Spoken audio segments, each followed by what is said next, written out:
Spoštovani gospe in gospodje, jaz se zahvaljujem doktorju Turku in poslanskemu kolegu Jožetu Horvatu za konceptualni in programski okvir.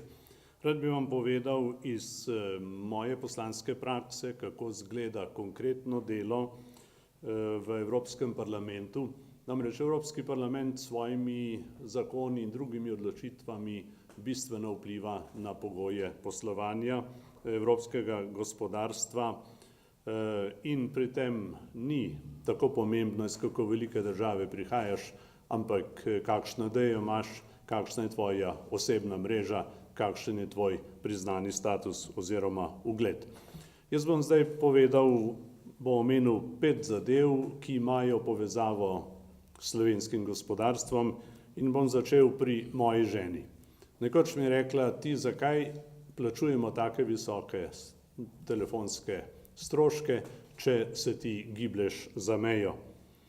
To je bila podlaga za to, da sem dal nekdanji komisarki Vivian Reding predlog, da spravimo cene gostovanja na 0 in to je trajalo 3 mandate. Šele junija 17. leta smo prišli na tarifo 0 in to se zdaj ne pozna samo državljanom Evrope, ampak se pozna tudi evropskemu gospodarstvu, ker je s tem znižanjem stroškov in telefonskih stroškov ni tako malo povečalo svojo konkurenčnost. Torej, ta zgodba govori, da se zadeve včasih ne zgodijo zelo hitro. Zgodba o roamingu je trajala 3 mandate. Potem bi rad omenil Krko in generična zdravila.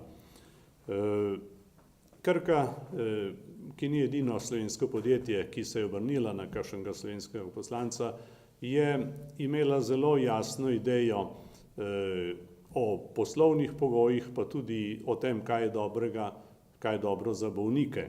In tako smo s to direktivo, ki zadeva proizvodnjo generičnih zdravil, smo ubili 2 muhi na en mah. Poskrbeli smo za veliko boljše pogoje poslovanja Krke in podobnih podjetij, ki proizvajajo generična zdravila, in odpravili smo skrbi bolnikom, ki kupujejo generična zdravila. Namreč originatorji so vztrajali, da bi patentna zaščita trajala dlje in seveda, da generiki ne bi vstopili takoj, ko se zaščita konča. S to direktivo smo dosegli, da bolniki ne bodo čutili nobenega pomanjkanja zdravil, zagotovili smo varnost in mislim, da je to zelo pomembno. Potem bi rad se spomnil Pipistrela. Jože je prej govoril o cepetanju določenega dela slovenskega gospodarstva. Gospod Turk pa je govoril o nišah, ki jih je treba izkoristiti.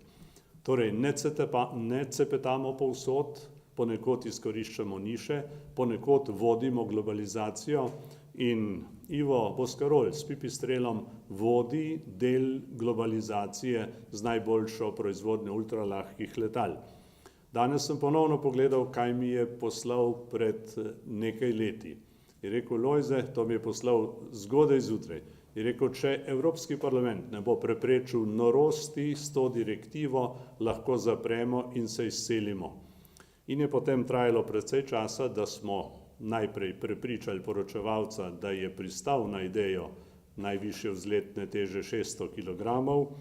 Dobili smo zaveznico v komisarki Bulčevi, na koncu dosegli večino v Evropskem svetu, tako da smo doživeli na letalski razstavi v Friedrichshafnu pred enim mesecem javno hvaležnost industrije lahkih letal, ne samo Pipistrela, tudi industrije nemškega letalstva in smo dokazali, kako se da s primernim delom poskrbeti za bistveno drugačne poslovne pogoje. V tem primeru pa tudi za varnost pilotov, za varnost potnikov in tudi za boljše oziroma za učinkovitejše delovanje zračne kontrole.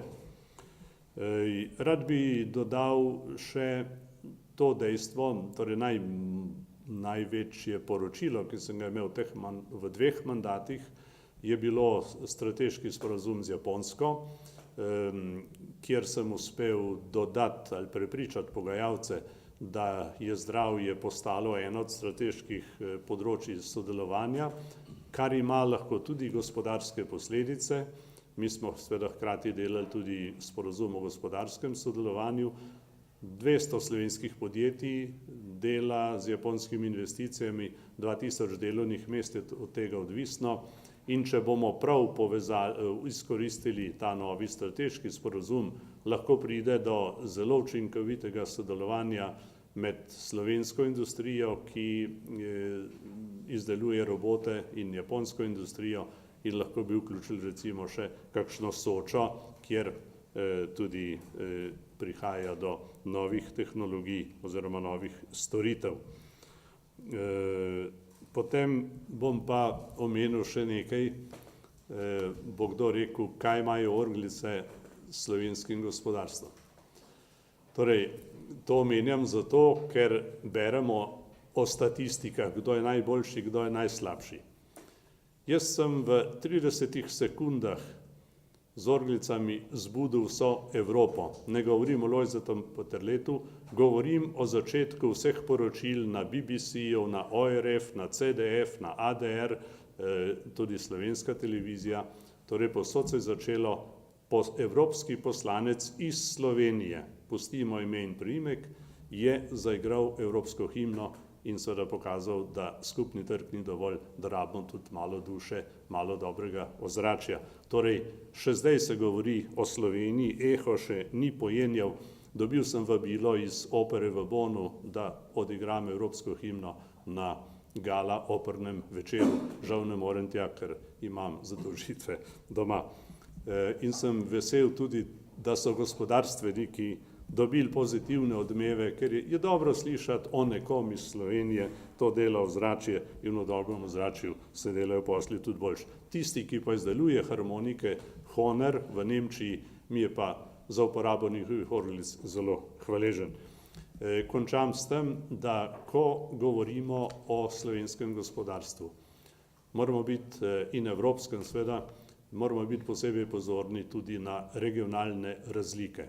To je povezano seveda s kohezijsko politiko in to je eden od velikih izzivov evropske, tudi gospodarske politike, kako usmeriti investicijska in solidarnostna sredstva v podporo tistim, ki precej zaostajajo, ker z več razlikami ne bomo naredili več Evrope.